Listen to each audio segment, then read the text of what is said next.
क्या सूर्य कुमार यादव इस T20 world cup का फाइनल जीतकर इतिहास रच पाएंगे? बिल्कुल। शायद अगर इससे अच्छी अपॉर्चुनिटी और कुछ नहीं हो सकती है भारतीय टीम के लिए कि ये जो कि अपना भारत में ही ये टूर्नामेंट हो रहा है और उसके बावजूद और हम फाइनल में भी पहुंच चुके हैं, तो इससे अच्छी अपॉर्चुनिटी किसी को भी नहीं होगी कि भाई खुद के होम ग्राउंडों में जो कि मैच चल रहा है और तुम फाइनल में भी पहुंचोगे, तो बिल्कुल फाइनल जीतना अमूमन बिल्कुल बन सकता है। लेकिन मैं तुम्हें एक बात बता दूं, 2023 का वर्ल्ड कप भी इंडिया वो नरेंद्र मोदी स्टेडियम में ही हारी थी, तो कहीं ना कहीं उसे पनौती स्टेडियम भी हम कह सकते हैं। तो ये मुझे एक चिंता का विषय है कि जो नरेंद्र मोदी स्टेडियम है भारत के लिए कभी भी बड़े मैचों में अच्छा साबित नहीं हुआ है। पिछले 2023 के वर्ल्ड कप में जो हमें हार मिली थी, तो उसे ध्यान में हमें रखना होगा। आपका क्या कहना है इस बारे में?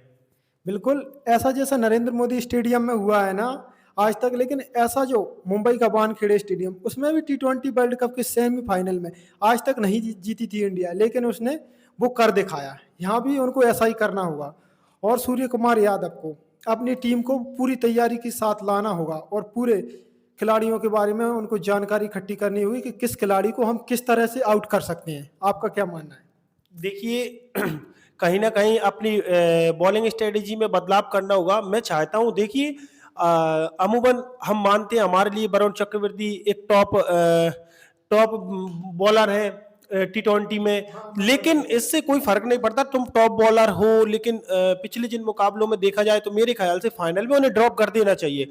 भाई गेम चेंजिंग बॉलर तुम्हारे पास बैठा है, उसको खिलाइए, कुलदीप यादव को ले सकते हो, क्योंकि हमें एक बहुत अच्छी स्ट्रेटजी के साथ आना होगा। उसको क्या है ना, बहुत अच्छे से समझ गए हैं मुझे ऐसा लगता है, और उसके बावजूद उनमें बहुत ज्यादा मार पड़ रही है। तो आपका क्या कहना है इस बारे में कि रिप्लेसमेंट कर सकते हैं कुलदीप यादव को? देखो, इस फाइनल में अगर कुलदीप यादव को लाएंगे तो न्यूजीलैंड के लिए भी परेशानी होगी, क्योंकि वो किसकी तैयारी करके आएंगे? वरुण चक्रवर्ती की।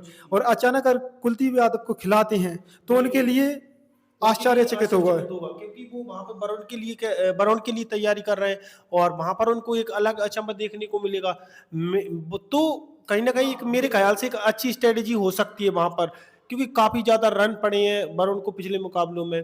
और इसी के साथ थोड़ी अर्शदीप को भी अपनी अच्छी प्रिपरेशन करके आनी होगी, क्योंकि अमूमन हमारा पांचवा बॉलर माना जाता है हार्दिक पांड्या। भाई अगर उस बंदे ने अच्छी बॉलिंग नहीं की तो अर्शदीप तो पहले ही मार खा चुके हैं। तो मैच तो किसी भी हाल से 250 रन पे भी हार सकता है इंडिया फाइनल मुकाबला, अगर अर्शदीप अच्छी बॉलिंग नहीं करते। अकेले जसप्रीत बुमराह के सहारे से तुम बंदूकें नहीं चला सकते। उनकी 4 ओवरों में हम मैच का जीतना हारना निश्चित नहीं होगा, क्योंकि उनके 4 ओवर में जो कम रन आते हैं उसकी भरपाई तो अर्शदीप और वरुण चक्रवर्ती लगभग उनके 3 गुने रन देकर करवा रहे हैं। तो कहीं ना कहीं अर्शदीप को भी अच्छी बॉलिंग करनी होगी। इस पे आपकी क्या राय है? बिल्कुल, क्योंकि इंडिया को है ना अपनी बॉलिंग सुधारनी होगी, क्योंकि भाई तुम अगर 250 रन बना के भी उस रन को बस चेस के करीब पहुंचा रहे हो तो बहुत बड़ी बात है, क्योंकि 250 रन का दबाव बहुत होता है, वो भी चेस करते हुए। वो तो अगर जसप्रीत बुमराह लास्ट में 2 ओवर अच्छी बॉलिंग नहीं करते तो 250 रन बनवा ही दिए थे। इस देखो, बैटिंग में बस क्या प्रॉब्लम है, बस अभिषेक शर्मा थोड़े फॉर्म में आ जाए और कोई दिक्कत नहीं है। और थोड़े फॉर्म में किसे आना? सूर्य कुमार यादव को। बस बल्लेबाजी तो ठीक है, बस बॉलिंग सुधारना होगा इंडिया को। आपकी राय क्या है? देखिए, बिल्कुल बॉलिंग भी सुधारना होगा, और मेरा कहना यह है कि T20 में देखिए, जहां तक कि एक वक्त जो युवराज सिंह थे उनके जो गुरु यानी कि अभिषेक शर्मा के, तो उनके बहुत बड़े बड़े रिकॉर्ड है, लेकिन अभिषेक शर्मा ऐसा कुछ कर नहीं पा रहे हैं। तो मेरा मानना है कहीं ना कहीं कि अभिषेक शर्मा को बहुत अच्छी प्रिपरेशन और जो ऑफ स्पिन में, बिल्कुल ऑफ स्पिन के खिलाफ उन्हें बिल्कुल प्रिपरेशन करके आनी चाहिए। वो काफी मुकाबले खेल चुके हैं, ऐसा नहीं है वो बिल्कुल फ्रेशर है, तो वो बहुत अनुभवी भी हो चुके हैं, तो उन्हें कहीं ना कहीं उसकी प्रिपरेशन करके आनी चाहिए। भाई अभिषेक शर्मा का चलना कम से कम 25 से 30 रन बनाना तो बिल्कुल अमूमन बहुत आवश्यक है फाइनल मुकाबले में। अगर वो 20 25 रन उनके बल्ले से निकल जाते हैं 10-12 गेंद पे, तो वो एक स्टार्टिंग पॉइंट है ना, वो स्ट्रांग हो जाएगा और इंडिया पावर प्ले में लगभग 60 से 70 रन बना पाएगा। क्योंकि भाई न्यूजीलैंड को इतने हल्के में नहीं आंक सकते, वो एक ऐसी टीम है जो कई बार लक की वजह से ड्रॉप आउट हुई है फाइनल मुकाबलों में, लेकिन इस बार वो भी चूक नहीं करेंगे, बहुत अच्छी स्ट्रेटेजी के साथ आएंगे वो भी। तो आप क्या कह सकते हैं न्यूजीलैंड के बारे में कि मिचेल जो सेंटर है वो उनकी क्या रणनीति रहेगी इंडिया के खिलाफ? देखो उनकी रणनीति एक ही रहेगी कि इंडिया को कम से कम स्कोर पर रोके। और उनके जो ओपनर बल्लेबाज है ना, तो इंडिया को क्या करना होगा, उनके ओपनर बल्लेबाजों को आउट करना होगा जल्दी, तो इंडिया आसानी से इस मुकाबले को जीत सकती है।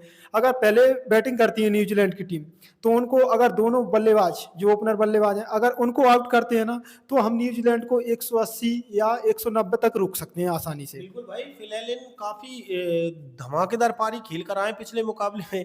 एक तरफा मैच जिताया उन्होंने, 33 बॉल पर सेंचुरी लगाई है, यानी कि फास्टेस्ट सेंचुरी उनकी।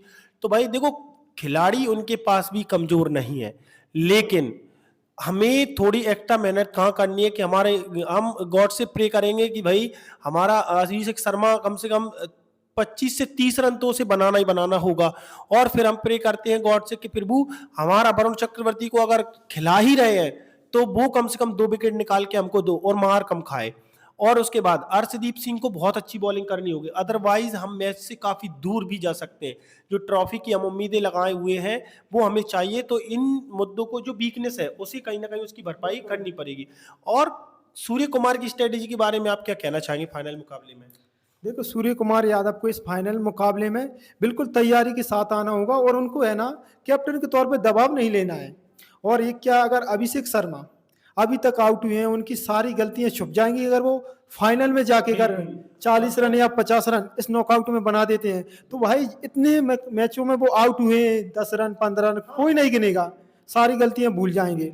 अगर वो आज नहीं चले तो उनका करियर भी खत्म हो सकता है इसी मैच में। बिल्कुल, अगर उन्होंने कम से कम आपका जैसे आप बोले 50 रन के इर्द गिर्द अगर वो फाइनल मुकाबले में बना देते हैं 20 से 20 बॉलों पर 22 बॉलों पर, तो मेरा मानना है कि उनकी जो इज्जत है वो बची रहेगी। नहीं तो T20 मुकाबलों से हो सकता है वो लंबे समय के लिए ड्रॉप आउट भी हो जाए, क्योंकि भाई 100 गलतियां माफ है। अगर तुम वो एक कहावत है कि जैसे युद्ध में अगर अंतिम परिणाम युद्ध का चल रहा है और उसमें तुम सबसे ज्यादा सैनिकों को मार देते हो, तो 100 यानी कि चाहे तुम 100 दिन युद्ध से बाहर रहे हो, लेकिन अंतिम दिन जाकर तुम सबसे ज्यादा इफेक्टिवल होते हो तो तुम्हारी जीत मानी जाएगी, सबसे ज्यादा तुम्हारी सराहना की जाएगी। जिस प्रकार से आप देख रहे हैं संजू सैमसन के बारे में, पूरा पूरा T20 वर्ल्ड कप बाहर रहे वो टीम से, लेकिन जैसे ही आए तो उन्होंने 2 पारियां बैक टू बैक बड़ी बड़ी पारियां खेली, तो उनका वर्चस्व उस टीम में है। तो ऐसा ही है, अगर इतनी पारियों में न चलने के बाद अगर वो 50-60 रन अगर जोड़ देंगे तो बिल्कुल वो टाइटल उनके नाम का ही होगा, ऐसा हमें लगता है। तो आप लोगों की क्या राय है, कमेंट में जरूर बताएं। कमेंट करके बताएं कि क्या अभिषेक शर्मा 50-60 रन बना सकते हैं, और क्या एक अलग इतिहास हम रचेंगे इस बार फिर से। T20 वर्ल्ड कप हमारे पास आने वाला है, कौन कौन चाहता है कि भारत में ये वर्ल्ड कप आए, तो कमेंट जरूर करें और चैनल लाइक करें, और इसी तरह के अपडेट्स के लिए हमसे जुड़े रहे। आपके भाई आपके लिए क्रिकेट की हर अपडेट, जैसे ही क्रिकेट खत्म होगा आपके लिए अपडेट प्रारंभ हो जाएंगी और आपको मिलती रहेंगी। स्कोर बोर्ड हो या फिर विकेट हो या फिर सबसे ज्यादा रन हो या सबसे ज्यादा छक्के, सभी प्रकार की अपडेट्स आपको मिलेगी। आपके भाई आपको बिल्कुल बताते रहेंगे, तो चैनल को सब्सक्राइब करना ना भूलें।